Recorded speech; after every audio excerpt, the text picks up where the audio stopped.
Welcome to T ten. Jharkhand Maharashtra ఎన్నికలు జరుగుతున్నాయి. ఎన్నికల పోలింగ్ దశకు చేరుకున్నాయి. ఈ రోజు మొదటి దశ పోలింగ్ కూడా జరుగుతుంది. ఈ ఎన్నికల సందర్భంగా ఎన్నికల ప్రచారంలో వస్తున్న అంశాలు, వాళ్ళు లేవనెత్తుతున్న సమస్యలు, వాటి మీద చర్చించడానికి మనతో పాటు ప్రముఖ విశ్లేషకులు కేవీఎస్ఎన్ రాజు గారు ఉన్నారు. వాళ్ళతో చర్చించి కొన్ని విషయాలు తెలుసుకుందాం. నమస్తే రాజు గారు.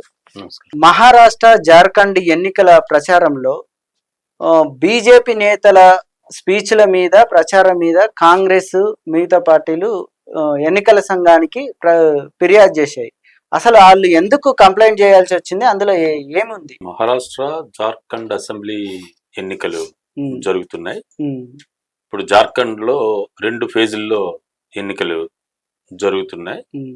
మహారాష్ట్ర అంతా ఒకే ఫేజ్ లో ఎన్నికలు నిర్వహిస్తున్నారు ఎన్నికల సంఘం. ఈ రోజు జార్ఖండ్ లో మొదటి దశ పోలింగ్ ఇప్పుడు నడుస్తుంది. రెండో దశ, చివరి దశ నవంబర్ 20వ తారీఖు జార్ఖండ్ లో జరుగుతాయి. అలాగే మహారాష్ట్రలో కూడా 288 అసెంబ్లీ స్థానాలకి ఒకేసారి నవంబర్ 20వ తారీఖు అసెంబ్లీ ఎన్నికలు పోలింగ్ జరుగుతుంది. దీంతో పాటు ముఖ్యమైన రాష్ట్రాల్లో కీలకమైనవి బీజేపీకి మహారాష్ట్ర అసెంబ్లీ ఎన్నికలతో పాటు ఉత్తరప్రదేశ్ లోను, రాజస్థాన్ లోను ఒక గణనీయమైన సంఖ్యలో బై ఎలక్షన్స్, ఎమ్మెల్యే వాటికి జరుగుతున్నాయి. అలాగే ఎంపీ ఎన్నికల్లో కూడా రాహుల్ గాంధీ కేరళలో వాయనాడు నియోజకవర్గాన్ని వదులుకొని ఇప్పుడు కాంగ్రెస్ నేత గాంధీ కుటుంబం నుంచి ప్రియాంక గాంధీ పోటీ చేస్తున్నారు. అవి కూడా ఈ రోజు ఎన్నికలు జరుగుతున్నాయి, పోలింగ్ జరుగుతుంది. ఒక్క యూపీ ఎన్నికలు మాత్రం, అసెంబ్లీ బై ఎలక్షన్స్ మాత్రం 20వ తారీఖుకి మార్చారు. ఒరిజినల్ గా 13వ తారీఖే చెయ్యాలి, అది మార్చారు. సో దేశవ్యాప్తంగా ఇప్పుడు బెంగాలు, కర్ణాటక, రాజస్థాను, ఉత్తరప్రదేశ్, బీహారు ఈ ఉప ఎన్నికలతో పాటు కీలకంగా జార్ఖండ్, మహారాష్ట్రాల్లో అసెంబ్లీ ఎన్నికలు జరుగుతున్నాయి. ఈ సందర్భంగా బీజేపీ నాయకత్వం, ప్రధానమంత్రి గారు కానీ, అధ్యక్షులు నడ్డా గారు కానీ, లేదు రాజ్నాథ్ సింగ్ గారు కానీ, లేదు అమిత్ షా గాని, లేదు యోగి ఆదిత్యనాథ్ లాంటి వాళ్ళు మాట్లాడిన దాని మీద కూడా రాజ్యాంగానికి వ్యతిరేకంగా, భిన్నంగా ఎన్నికల సందర్భంగా మాట్లాడకూడని అంశాలు, కులం, మతం వాటి మీద మాట్లాడిన అంశాల మీద సిపిఎం పార్టీ కానీ, కాంగ్రెస్ కానీ, ఇతర పార్టీలు కానీ, ప్రధానమంత్రి మాట్లాడినవి కానీ, ఇతరులు మాట్లాడినవి కానీ ఎన్నికల సంఘానికి ఫిర్యాదు చేశారు. ఎన్నికల సంఘం ఎందుకు చర్యలు తీసుకోవట్లేదు? పక్షపాతం ఏమన్నా చూపిస్తుందా? దానికి అవసరం ఏముంటది?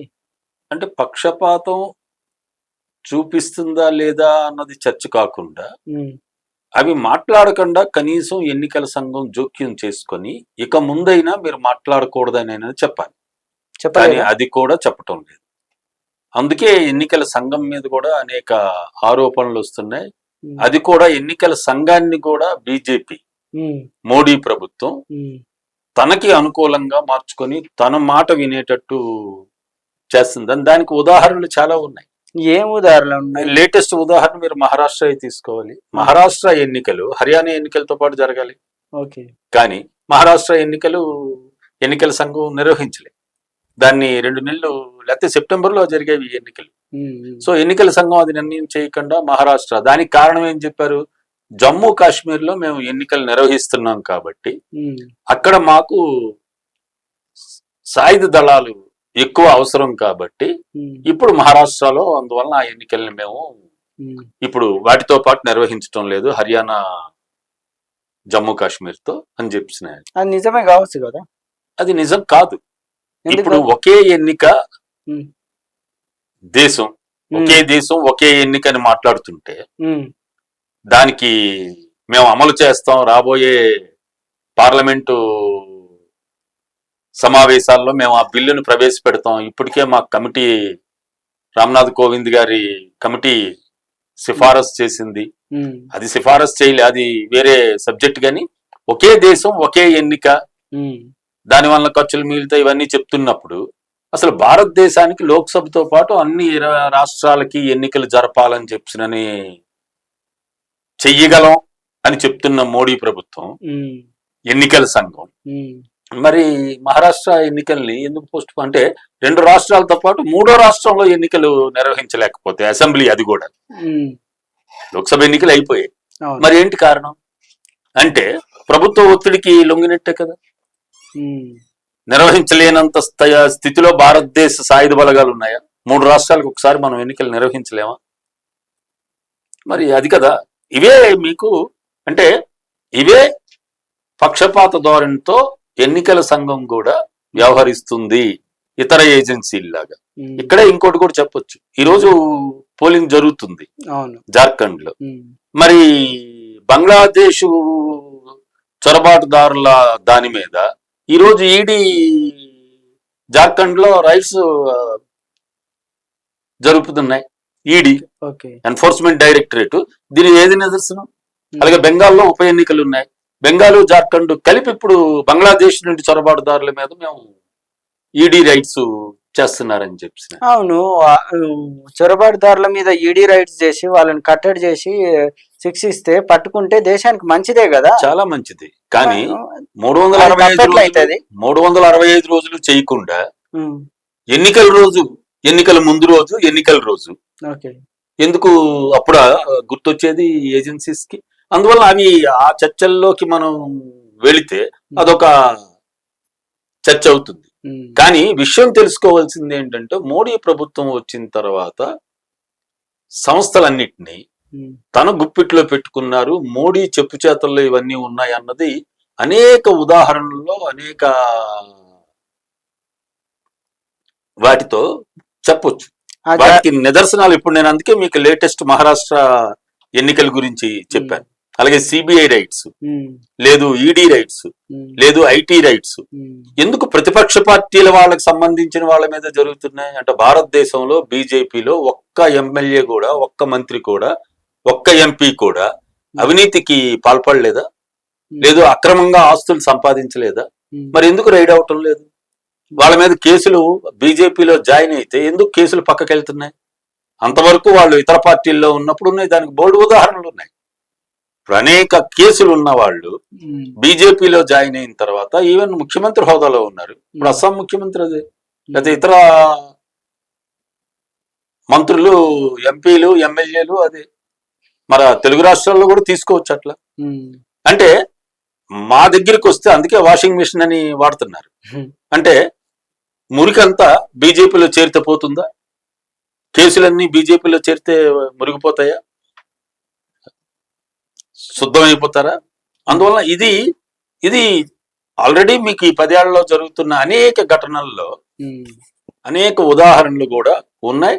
అవి ఇటువంటి పక్షపాత ధోరణితో ఆ ఏజెన్సీలు, సెంట్రల్ ఏజెన్సీస్ కానీ, ఎన్నికల సంఘం కానీ, సుప్రీంకోర్టు కానీ ఉన్నదన్నది ఒక ఇది వస్తుంది. అది లేకుండా స్వతంత్రంగా పనిచేయించేటట్టు, ప్రభుత్వ జోక్యం లేకుండా ఉండేటట్టు ఉండాలి. కానీ ప్రభుత్వ జోక్యం రోజు రోజుకు మోడీ గారు వచ్చిన తర్వాత, ఉమ్, బీజేపీ అధికారంలోకి వచ్చిన తర్వాత కేంద్రంలో ఉమ్, అది తేటతలం అయిపోయింది. ఉమ్.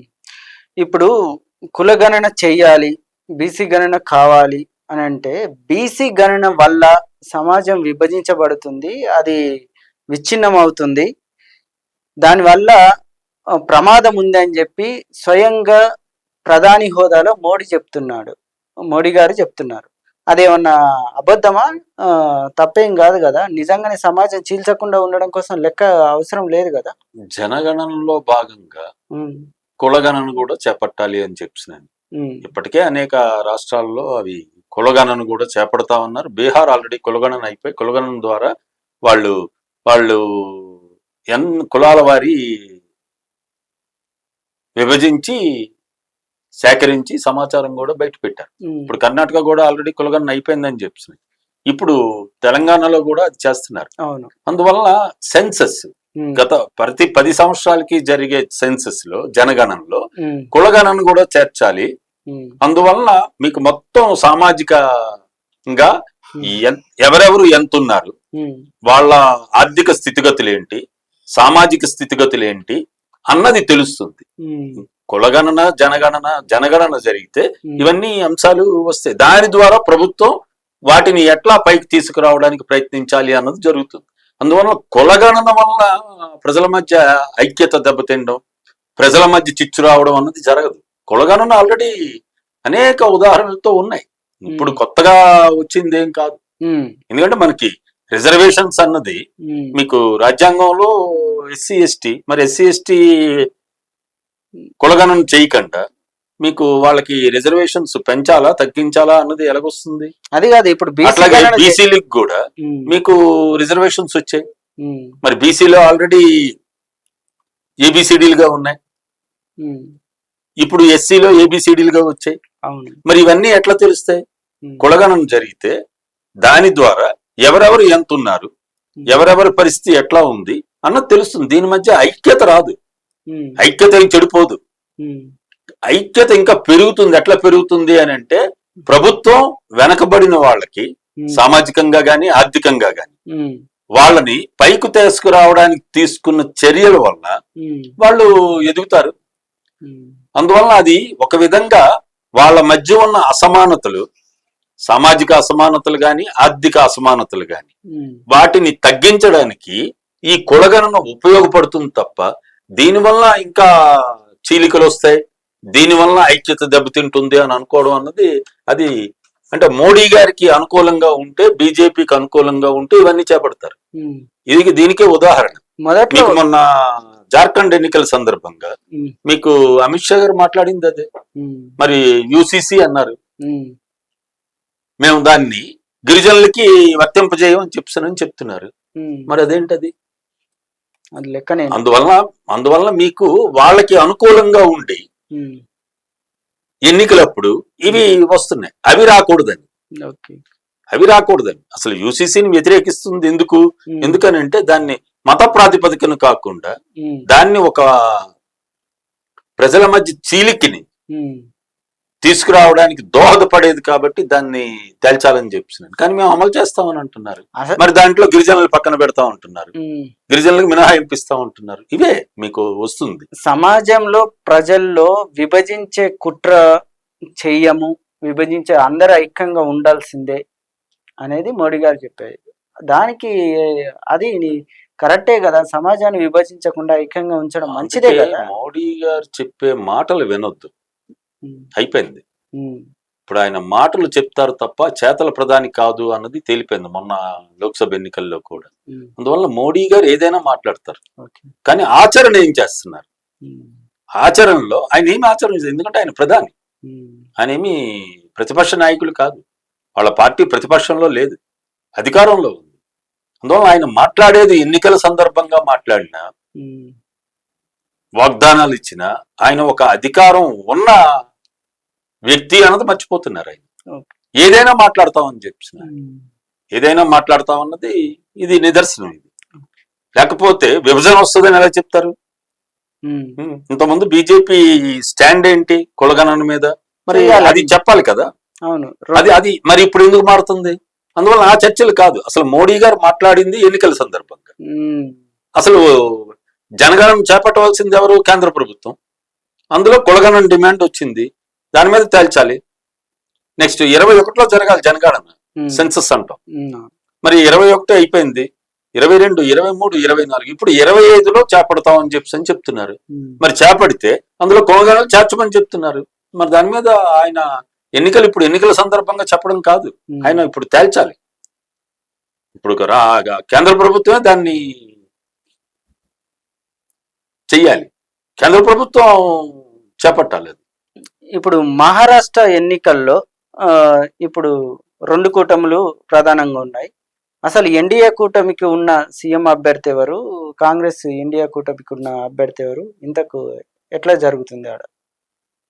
ఇప్పుడు అది మోడీ గారు చెప్పాలి.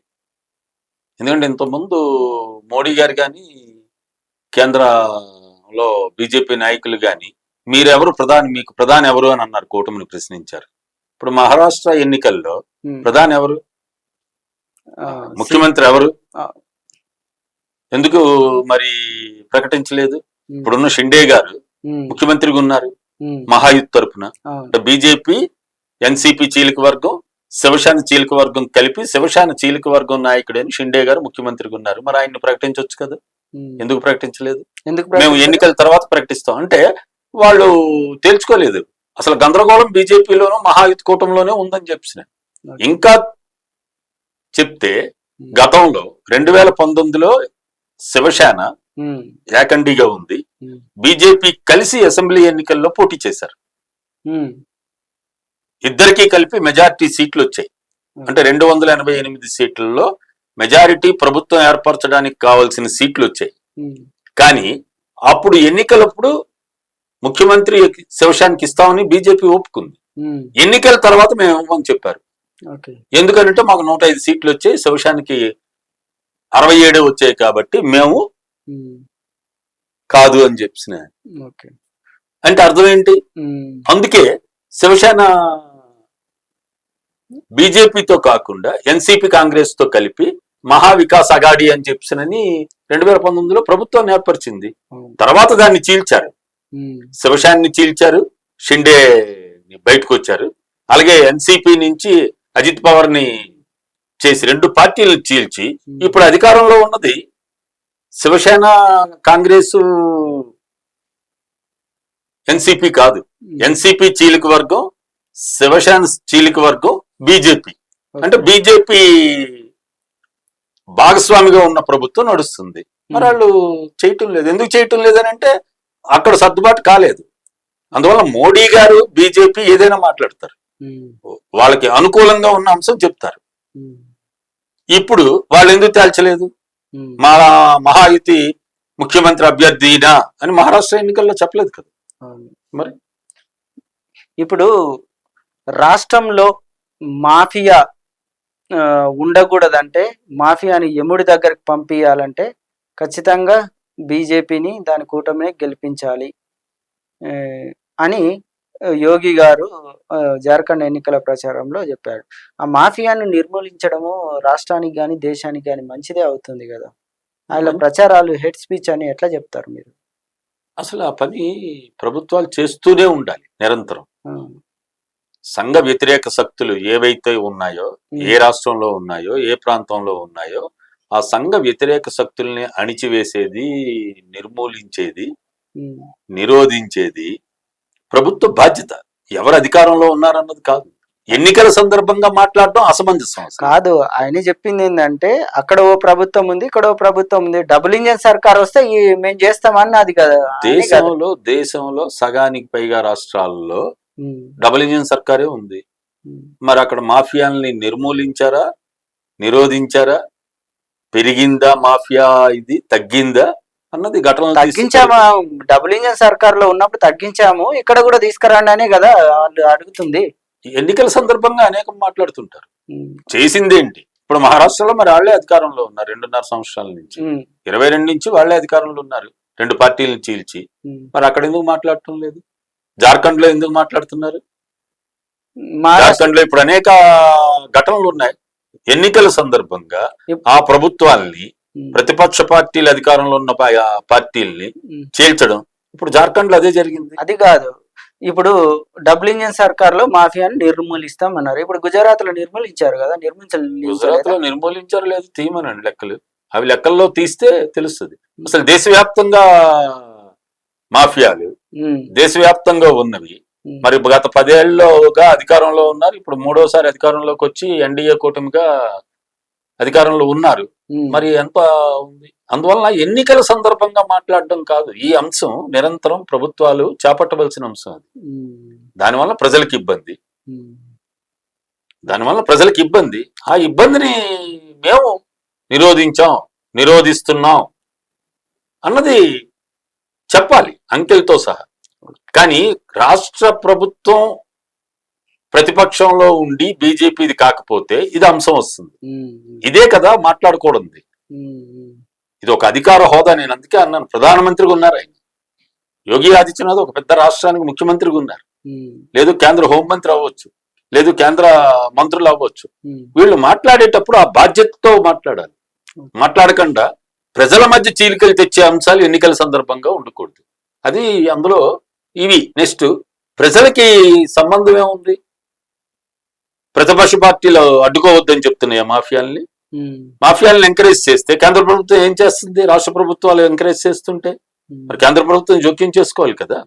మరి కేంద్ర ప్రభుత్వం జోక్యం చేసుకునే హక్కు ఉందా లేదా? మరి కేంద్ర ప్రభుత్వంలో ఎవరున్నారు? గత 10 ఏళ్లుగా వాళ్ళే ఉన్నారు. అందువల్ల దాన్ని నిరోధించవలసింది, నిర్మూలించవలసింది ఖచ్చితంగా కేంద్ర రాష్ట్ర ప్రభుత్వాలు. వాళ్ళు డబల్ ఇంజిన్ ఉందా? కేంద్రంలో అధికారంలో ఉన్న పార్టీ కాకుండా ఇతర పార్టీలు రాష్ట్రాల్లో అధికారంలో ఉన్నాయా అన్నది సంబంధం లేదు. ఇది ప్రజలకు సంబంధించింది, దేశ భద్రతకు సంబంధించింది, దేశ ఐక్యతకు సంబంధించింది, దేశం చిన్నాభిన్నం కాకుండా ఉండడానికి ఉండేది. అందువల్ల ఈ అంశాలన్నీ ప్రభుత్వాల బాధ్యత. మేము అదే చేయబోతున్నాము. బంగ్లాదేశ్ చొరబాటుదారులకు జార్ఖండ్ ధర్మశాలగా మారింది. వాళ్ళని గెలిపిస్తే గిరిజనుల ఆహారాన్ని ఆడబిడ్డలకు ప్రమాదం ఉంది, అపహరించకపోతారు, కాబట్టి మేము రక్షిస్తాము అని హామీ ఇస్తాం. ఈ హామీ తప్పెట్లా అవుతుంది? అందువల్ల ఆ హామీలు ఇవ్వడం, అందుకే నేను స్పష్టంగా చెప్పి, అసలు గిరిజనులకు ఆయన హామీ ఇచ్చాడు. అసలు గిరిజనులకి పోడు భూముల మీద చట్టం మార్చి అసలు గిరిజనులు పని కల్పించేది, దాని మీద చట్టాలు ఎవరు చేశారు? కేంద్ర ప్రభుత్వం. అసలు గిరిజనుల ఉపాధి దెబ్బతింది, గిరిజనుల మీద ప్రభావం పడేటట్టు, గిరిజనుల మీద ప్రభావం పడేవి, వాళ్ళకి ఇబ్బంది కలిగించేవి అనేక అంశాలు ఉన్నాయి. అందువల్ల బంగ్లాదేశ్ చొరబాటుదారులు వస్తున్నారు, దాని వలన గిరిజనులకి పోతుంది అన్నది, అది ఆ రాష్ట్ర ప్రభుత్వం ఇంతకుముందు మరి 13 ఏళ్ల పాటు బీజేపీ అదే జార్ఖండ్ లో అధికారంలో ఉంది. మరి అప్పుడు ఎంత ఉంది? అప్పుడు గిరిజనులు హక్కులు ఎలా కాపాడారు? ఇప్పుడు భారతదేశంలో 10 ఏళ్ల నుండి అధికారంలో ఉన్నారు, గిరిజనులకి ఎన్ని కల్పించారు వీళ్ళు? అది మాట్లాడాలి కదా. వాళ్ళకి ఎంత విద్య కల్పించారు, ఎంత ఉపాధి కల్పించారు, ఎంత వాళ్ళని సమాజంలో సమానంగా రావడానికి అవకాశాలు కల్పించారు, ఇవి మాట్లాడాలి కదా. ఎందుకంటే అధికారంలో ఉన్నారు. అందువల్ల మేమొస్తే ఇప్పుడు గెలిపిస్తే వస్తుంది అన్నది అది ఎన్నికల వాగ్దానం తప్ప ఎన్నికల సందర్భంగా వాగ్దానం. అందుకే ఎన్నికల సందర్భంగా ప్రజల మధ్య చీలికలు తెచ్చేవి కాకుండా ప్రజల సమస్యలు మీద మాట్లాడితే ఎన్నికలు బాగుంటుంది. ఇంకొక ప్రధానమైన విషయము ప్రచారం చేస్తున్నది ఏంటంటే 370 ఆర్టికల్. ఇప్పుడు జమ్మూ కాశ్మీర్లో ప్రజలు ఓటేసి ఎన్నుకున్న ప్రభుత్వం ప్రజల తరపున ఎన్నికై అసెంబ్లీలో ఒక తీర్మానం చేసి 370 ఆర్టికల్ను పునరుద్ధరించాలి అని తీర్మానం చేస్తే, ప్రధాని హోదాలో, దేశానికి అధినేతగా ఉన్న ప్రధాని హోదాలో మోడీ గారు దానికి నా ప్రాణం ఉన్నంత వరకు కూడా అది తిరిగి సాధ్యం కాదు, ఎవరు కూడా తీసుకురాలేరు అన్నారు. దీని మీద ఎట్లా అర్థం చేసుకోవాలి? ఏంటి మీ కామెంట్ ఏంటి? అది మోడీ గారు అహంభావపూరితంగా మాట్లాడింది. అది ఎట్లా? ప్రజాస్వామ్య హక్కుల్ని గౌరవించని పద్ధతి అది. ఇప్పుడు రాష్ట్రంలో ఎన్నికలు జరిగాయి జమ్మూ కాశ్మీర్లో. అవును. 2019లోనే పార్లమెంట్ లో అప్పుడు అసలు రాష్ట్ర ప్రభుత్వమే లేదు, అప్పటికే రాష్ట్రపతి పాలన ఉంది, అప్పటికే ఎన్నికైన ప్రభుత్వం కూలిపోయింది. అది బీజేపీ పీడీపీ ప్రభుత్వమే జమ్మూ కాశ్మీర్ లో. అసలు రాష్ట్ర ప్రభుత్వం సిఫారసు లేకుండా, రాష్ట్ర అసెంబ్లీ సిఫారసు లేకుండా అసలు ఒక రాష్ట్రాన్ని రద్దు చేయకూడదు, ఒకటి. రెండోది, ఆర్టికల్ 370 వచ్చిన సందర్భం దానికి పక్కన పెట్టి, ఎందుకు ఇచ్చారు ప్రత్యేక ప్రతిపత్తి జమ్మూ కాశ్మీర్ కి అన్నది పక్కన పెట్టి 2019లో పార్లమెంటు ఆర్టికల్ 370ని 35A రద్దు చేసింది. ఇప్పుడు 2019 తర్వాత 2024 మొన్న సెప్టెంబర్లో ఎన్నికలు జరిగాయి. ఎన్నికలు జరిగినప్పుడు బీజేపీ గెలవలేదు. మరి ఆర్టికల్ 370 రద్దు చేసిన తర్వాత 5 ఏళ్ల తర్వాత ఎన్నికలు జరిగాయి. నిజంగా భారత రాష్ట్రానికి ఆర్టికల్ 370 రద్దు చేయడం వల్ల 35A అనే ప్రత్యేక ప్రతిపత్తి ఏదైతే ఉందో దాన్ని రద్దు చేయడం వల్ల కేంద్ర ప్రభుత్వం లేదు, కేంద్ర ప్రభుత్వం నియమించిన గవర్నర్ పాలన 5 ఏళ్ళు ఉంది. మరి 5 ఏళ్లలో ఏం చేశారు అన్నది ప్రజలు గమనించారు. ఆర్టికల్ 370 రద్దు చేసిన తర్వాత వాళ్ళ ప్రజాస్వామిక హక్కులే హరించారని చెప్పినాను. ఒక 2 ఏళ్ల పాటు జమ్మూ కాశ్మీర్ లో, ముఖ్యంగా శ్రీనగర్ లో మొత్తం 2 ఏళ్ల పాటు అసలు ఇంటర్నెట్ మీద నిషేధం విధించారు. మీరు ఇంటర్నెట్ మీద జర్నలిస్టుల మీద నిషేధం, ప్రతిపక్ష పార్టీల నాయకుల మీద అరెస్టులు, ఇవన్నీ గమనించారు. అది కాకుండా అసలు ఆర్టికల్ 370 రద్దు వల్ల మేము మీ రాష్ట్రానికి ఇన్ని వచ్చాయి, ఇన్ని పరిశ్రమలు వచ్చాయి, ఇంతమందికి ఉపాధి వచ్చింది, ఇంతమందికి ఇటువంటి అవకాశాలు వచ్చాయి, మీ జీవన విధానంలోనే ఆర్టికల్ 370 రద్దు తర్వాత ఇవన్నీ వచ్చాయని చెప్పి ప్రజలకి చెప్పి ఉంటే, నిజంగా ప్రజలు వాటిని మాకు వచ్చాయి అని భావించి ఉంటే బీజేపీ గెలిచుండేది. కానీ రాష్ట్ర ప్రజలు తిరస్కరించారు. నెక్స్ట్ అక్కడున్న అధికారంలో ఉన్న ఇప్పుడు పార్టీ, ఇండియా కూటమి పార్టీ 370 ఆర్టికల్ని పరిశీలించాలి, పునరుద్ధరించాలని చెప్పేసి అసెంబ్లీలో తీర్మానం పెట్టారు. మరి అక్కడ బీజేపీ ఎమ్మెల్యేలు దాన్ని అంత గందరగోళం చేయవలసింది అంటే అర్థం ఏంటి? అసలు అసెంబ్లీ 5 రోజుల నుండి నడవనివ్వకుండా చేయడం ఏంటి? అసెంబ్లీలో ఒక వీధి పోరాటం లాగా అసెంబ్లీలో ప్రవర్తించడం ఏంటి బీజేపీ ఎమ్మెల్యేలు? 370 అన్నది రాష్ట్ర ప్రభుత్వం అసెంబ్లీ సిఫారసు చేయగలదు తప్ప చేయవలసింది పార్లమెంటు.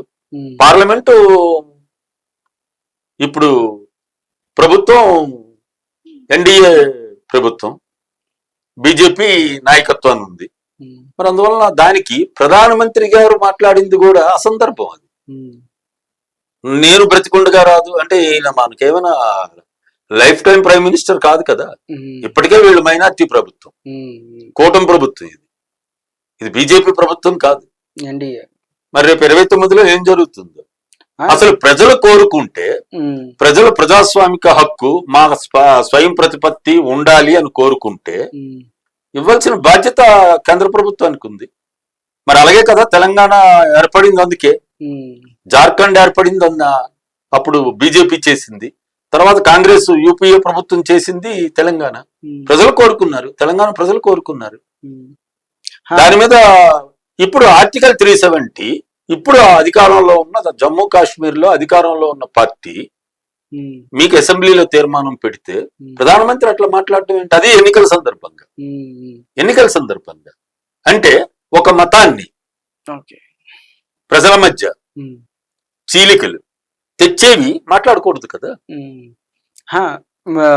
వాళ్ళు చెప్పేది ఏంటంటే మేము మంచిగా చేశాము, 2 ఎజెండాలు 2 రాజ్యాంగాలు ఇట్లా ఉండడానికి లేదు, దేశం అంతా ఒకటిగా ఉండాలి, అందుకే మేము మంచిగా చేశాము, కానీ ప్రజలు అర్థం చేసుకోవడంలో తేడా ఉంది, అందుకే ఓడిపోయాం తప్ప మేము చేసింది తప్పు కాదు, దేశానికి మంచిగా చేశాము.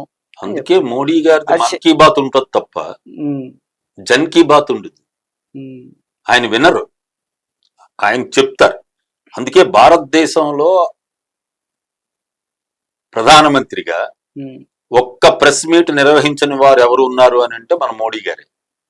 ఆయన్ని ప్రశ్న అడ్రస్ చేయలే, ఇంటర్వ్యూలు ఇస్తారు కానీ ప్రెస్ మీట్ లేదు. మొదటి ప్రధాని ఇప్పటి వరకు జవహర్లాల్ నెహ్రూ ఇందిరాగాంధీ తర్వాత అత్యధిక కాలం ప్రధానమంత్రిగా ఉన్న ఆయన మోడీ గారు 3వ ప్రధానమంత్రి. కానీ ఇప్పటి వరకు ఒక ప్రెస్ మీట్ పెట్టలేదు. ఎందుకంటే ప్రశ్నలు ఆయన అంగీకరించరు, ఆయన వినరు, ఆయన చెబుతారు. అందుకే మన్ కీ బాత్ ఉంది కానీ ఆయన ప్రజల్లో మాట్లాడరు, బహిరంగ సభల్లో మాట్లాడతారు వెళ్ళిపోతారు.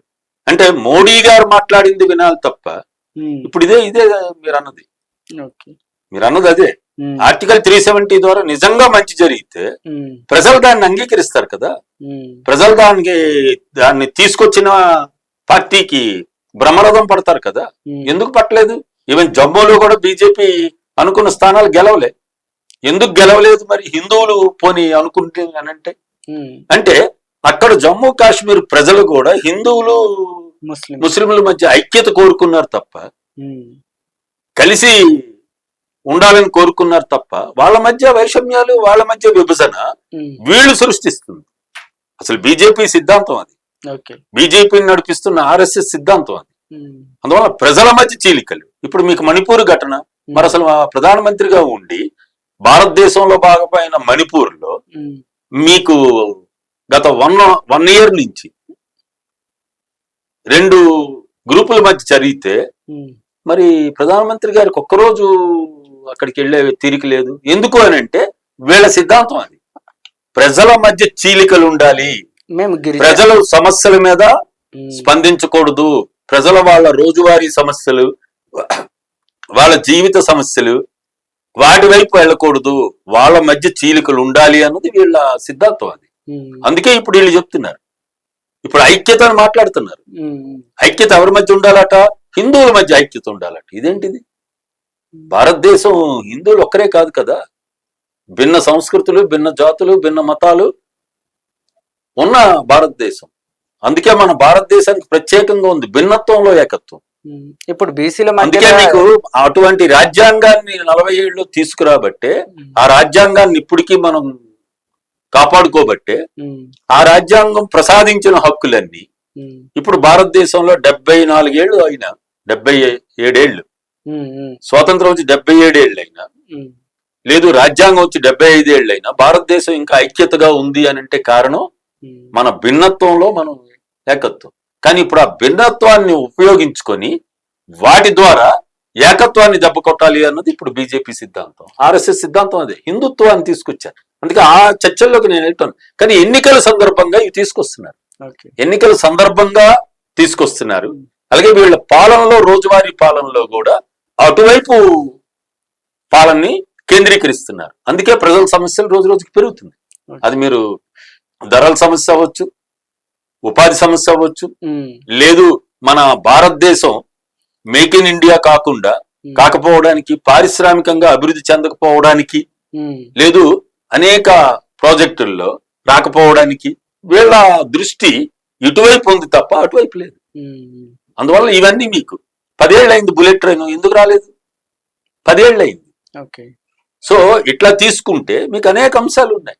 అందువల్ల ప్రజలని ఐక్యత చేసేది మనం కోరుకోవాల్సింది, ప్రజల మధ్య ఐక్యతని పెంపొందించేది మీకు పార్టీలు అనుసరించాలి, ప్రభుత్వాలు అనుసరించాలి. ఎన్నికల సందర్భంగా ప్రభుత్వం అధికారంలో ఉన్నది, మేమేం చేసాం, లేదు మేము వస్తే ఏం చేస్తాం ప్రజలకి. అవును, ఇప్పుడు ఎన్నికల సందర్భంగా వాస్తవానికి ప్రజలకు ఇవి చేస్తాం, ఈ పథకాలు చేస్తాం, వీళ్ళని ఇలా పైకి తీసుకొస్తాం అని చెప్పే బదులు బీసీలు ఐక్యంగా ఉండాలి, కులగణనతో కుట్రలు లేస్తాయి, లేదంటే 370 ఆర్టికల్లు, ఆ జమ్మూ కాశ్మీర్ది కూడా ఆల్రెడీ రద్దు అయిపోయింది. దాన్ని ఇప్పుడు మహారాష్ట్ర, జార్ఖండ్ ఎన్నికల్లో ప్రచారంలో అది కూడా ప్రధాన అంశంగా ఉంది. అవి కాకుండా ఇవి ఎందుకు ముందుకు వస్తున్నాయి అనేది ఇప్పుడు చాలా మంది మేధావులు కానీ, విశ్లేషకులు కానీ వేస్తున్న క్వశ్చన్. ఎందుకు ముందుకు వస్తున్నాయి అంటారు? ఎందుకు ముందుకు వస్తున్నాయి అని అంటే బీజేపీ సిద్ధాంతం అది, బీజేపీ విధానం అది. మీరు లోక్సభ ఎన్నికల్లో జరిగినప్పుడు ఏమైంది?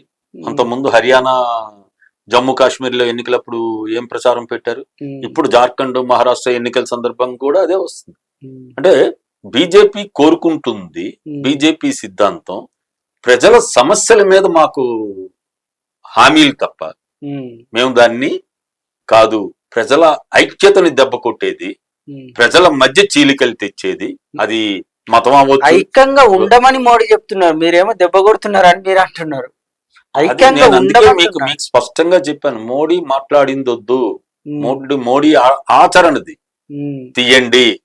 మోడీ గారు ఇప్పుడు కాబోయే ప్రధాని కాదు, ఆయన 10 ఏళ్ల నుంచి ప్రధానిగా ఉన్నారు ఆయన. అందువల్ల మీరు మాట్లాడింది కాదు, చేతల్లో ఏముంది, 10 ఏళ్లలో ఏం చేశారు అది తీయాలి. అందువల్ల ఆయన ఆచరణ ఏముంది, ఆయన ఏం చెప్తున్నారు కాదు, ఏం చేస్తున్నారు అన్నది ఇప్పుడు ఆచరణలో తేలుతుంది. అందువల్ల మీరు మోడీ గారు మాట్లాడింది పక్కన పెట్టండి, అసలు ఒక దేశ ప్రధానిగా ఆ అంశాలు మాట్లాడవలసినంత పరిస్థితి దేశ ప్రధాని ఆయన. ఆయన దేశ భద్రత కోరుకోవాలి, దేశ ప్రజల ఐక్యత కోరుకోవాలి, దేశ ప్రజలకి ఏ రూపంలో అధికారంలో ఉన్నాం కాబట్టి వాళ్ళకి సౌకర్యాలు కల్పించాలి, వాళ్ళ బాధలేంటి, ఆ బాధలకి ఉపశమనం కలిగేటట్టు ప్రభుత్వ చర్యలు ఏంటి అన్నది ప్రధానమంత్రిగా మాట్లాడాలి. అంతేగాని ప్రజల మధ్య వైషమ్యాలు పెంచేవి ఇప్పుడు మాట్లాడుతున్నారు. మీరు వైషమ్యాలు పెంచేవి అని అంటున్నారు. ఇంకొక హామీ కూడా జార్ఖండ్ రాష్ట్రంలో ప్రచారంలో పాల్గొంటూ బీజేపీ నేతలు చెప్పింది ఏంటంటే, ఉద్యోగాలకు, మహిళా సాధికారతకు, దేశ భద్రతకు బీజేపీ గ్యారంటీ, మిగతా వాళ్ళు కాదు అని చెప్పారు. ఇది మంచిదే కదా, ఇది ఉపయోగపడే హామీనే కదా. మీరు మళ్ళీ అదే వస్తున్నారు, హామీ వద్దు. ఆయన 2 కోట్లు ఉద్యోగాలు ఇస్తాను దేశవ్యాప్తంగా అని 2013-14 లోక్సభ ఎన్నికల సందర్భంగా చెప్పారు. ఇప్పుడు ఎన్ని కోట్ల ఉద్యోగాలు ఇచ్చారు మరి చెప్పండి. ఇప్పుడు కూడా మహారాష్ట్ర ఎన్నికలప్పుడు వాళ్ళ అధికారంలో డబుల్ ఇంజిన్ సర్కారే ఉంది ఇప్పుడు మహారాష్ట్రలో. ఇప్పుడు కూడా వాళ్ళు హామీ ఇచ్చారు 25 లక్షల ఉద్యోగాలు కల్పిస్తామని చెప్పారు. హామీలు వద్దు. అధికారంలో ఉన్న పార్టీ, అధికారంలో కొనసాగుతున్న పార్టీ వాళ్ళు చెప్పవలసింది ఏంటి అని అంటే, మేము ఇన్ని ఉద్యోగాలు ఇచ్చాం, మహిళలకి ఇంత సాధికారత సాధించాం, మహిళలకి ఇన్ని రకాల పథకాలు తీసుకొచ్చాం, మహిళల మీద ఇన్ని అత్యాచారాలు మేము తగ్గించగలిగాం, ఘటనలు తగ్గించగలిగాం, పెరిగాయి. అవన్నీ మీరు తీయొచ్చు. అందువల్ల మాటలు కాదు. జార్ఖండ్ రాష్ట్రంలో మేము మహిళలకు సాధికారత చూస్తాం, మహిళలు అది మాటల్లో వస్తున్నాయి, కానీ 10 ఏళ్ల నుంచి అధికారంలో ఉన్నారు. ఇప్పుడు మళ్ళీ 3 అధికారంలో కొనసాగుతున్నారు. 10 ఏళ్ల నుంచి ఉద్యోగాలు, మహిళలకు భద్రత కల్పించలేదా? తీయండి మీరు డేటా. అనేక ఇంటర్వ్యూలు వచ్చాయి, అనేక విశ్లేషణలు వచ్చాయి, అనేక ఉదాహరణలు ఉన్నాయి. గతంలో నేనే చెప్పాను, ఇప్పటికీ మోడీ గారి ప్రభుత్వం కేంద్ర ప్రభుత్వ శాఖల్లో 10 లక్షల పైన ఖాళీలు ఉన్నాయి. ఆయన తీయటంలే, ఆయన ఫిలప్ చేయలే. ఆయన ఎటు వెళ్తున్నారు? కాంట్రాక్టీకరణ లేదు, రద్దు. మీరు ఏ లెక్కలు చెప్తారు? మీ సొంత లెక్కల ప్రభుత్వం ఇచ్చిన లెక్కలు, కమిషన్ ఇచ్చిన లెక్కలు, 7th పే కమిషన్ ఇచ్చిన లెక్కలు ఉన్నాయి. 2014 అప్పుడు ఉద్యోగులు ఎంత ఉన్నారు, 2024 ఎంత లెక్కలు వచ్చాయన్నది ప్రభుత్వ లెక్కలు. ఇవి ఉద్యోగుల సంఖ్య తగ్గింది ఎక్కడైనా, మరి ఉద్యోగాలు కల్పించారని ఎక్కడ చెప్పారు వీళ్ళు? ఏమనంటే మేము బయట ఉద్యోగాలు కల్పిస్తున్నాం, దానికి లెక్క ఉంటుంది. స్విగ్గీకి వెళ్తే అది ఉద్యోగం కల్పించినట్టు అదే కదా మాట్లాడారు. పకోడీలు అమ్ముకున్న వాళ్ళు కూడా మేము ఉద్యోగం కల్పించాం, వాళ్ళు అసలు ఉద్యోగం కాదు, వాళ్లే ఒక ఉద్యోగం ఇచ్చే స్థాయికి ఉన్నారు అన్నట్టు మాట్లాడుతున్నారు కదా. మేము స్టార్టప్ కంపెనీలు తెచ్చాం, అవి కాదు. నిజంగా అవి తగ్గితే, అవి పెరిగితే, నిరుద్యోగం తగ్గితే ఇంత వ్యతిరేకత ఎందుకు వస్తుంది 3వసారి లోక్సభ ఎన్నికల్లో? ఇప్పుడు అసలు యువత ఎందుకు కోపంగా ఉంది ఏ ఎన్నికల్లోనైనా? ఎందుకు అని అంటే ఇదే కారణం, వాళ్ళకి ఉపాధి లేదు. ఇక్కడ కేసీఆర్ ప్రభుత్వం ఓడిపోవడానికి కీలకమైంది యువతకి ఉద్యోగాలు కల్పించలేకపోయింది కాబట్టి 10 ఏళ్ల బీఆర్ఎస్ పాలన, అందుకే ఓడిపోయింది. మోడీ గారు 400 అని చెప్పి 240కి వచ్చింది ఎందుకు అని అంటే యువత కోపం, మహిళల కోపం, రైతుల ఆగ్రహం, కార్మికుల ఆగ్రహం, ఇవన్నీ. అందువల్ల వీటిని మోడీ గారు ఏదైనా మాట్లాడవచ్చు ఎన్నికల సందర్భంగా. కానీ అధికారంలో ఉన్నాను, నేను ప్రధానమంత్రిని, నేను ఇంకో 4 ఏళ్ళు అధికారంలో ఉంటాను, ప్రధానమంత్రిగా ఉంటాను, ఆల్రెడీ మాకు మహారాష్ట్రలో మా సర్కారే ఉంది అన్నది మర్చిపోయి ఎన్నికల సందర్భంగా మాట్లాడడం అన్నది తీసుకోవడం కాదు. ప్రజలు కూడా వీటిని ఆ రూపంలో అర్థం చేసుకుంటున్నారు కాబట్టే మీకు ఫలితాలు భిన్నంగా వస్తున్నాయి. మీరేమో ఉద్యోగాలు కల్పించలేదు అది అని లెక్కలు, ప్రభుత్వ లెక్కలే చెప్పిందని మీరు అంటున్నారు. ఏ దేశం వెళ్ళినా ఆ దేశంలో భారత యువత స్కిల్డ్ గా ఉంది. మీరు భారత యువతను స్కిల్డ్ గా తయారు చేశారు. మేము ఖచ్చితంగా మీ భారత యువతకు మా దేశంలో ఉద్యోగాలు కల్పిస్తామని అనేక కంపెనీలు హామీలు ఇచ్చాయి అని కూడా బోగస్ మాటలు, అంటే బోగస్ ప్రచారం. ప్రధాని హోదాలో ప్రధాని మాట్లాడేవే బోగస్ పదాలు, అబద్ధాలు, ఇవన్నీ రుజువు అవుతున్నాయి. అందువలన వాటి మీద మనం వాటి జోలికి వెళ్ళొద్దు. అది ప్రత్యేకంగా ఇంకొక దీంట్లో వెళ్ళొచ్చు. కానీ ఈ సమయంలో ఇప్పుడున్న పరిస్థితిలో జార్ఖండ్, మహారాష్ట్ర ఎన్నికల సందర్భంగా మనం చర్చలో అవి పెడితే లెక్కలతో సహా చెప్పొచ్చు. ఆయన ఏం చేశారు, ఎన్ని దేశాల నుండి మనకు వచ్చే ఆహా, నేను ఆ ఇది ఇప్పుడు ఆ సందర్భం ఈ సందర్భంగా ప్రచారంలో చెప్పాడు ఆయన, అందుకే అడిగాను. అందుకే అబద్ధం అని చెప్పాను నేను. ఎన్నికల సందర్భంగా ఎందుకు చెప్పడు? మోడీ గారు అబద్ధాలు చెప్తారా? అబద్ధాలు కోరు అన్నది ఆయన పేరు. ఓకే. ఆయన మాట్లాడతారు తప్ప ఆచరణలో చేయరు అన్నది ప్రూవ్ అవుతుంది. అందువలన దాని మీద ఆ అంశాన్ని తీసుకొని ప్రత్యేకంగా చర్చ పెడతారు అని అంటే ఆ వివరాలతో మొత్తం మనం చెప్పొచ్చు. రాజు గారు, మా ప్రేక్షకుల కోసం మంచి మంచి విషయాలు, అనేక విశ్లేషణలు చేసినందుకు, అనేక ప్రశ్నలకు సమాధానాలు ఇచ్చినందుకు ధన్యవాదాలు సార్. Thank you.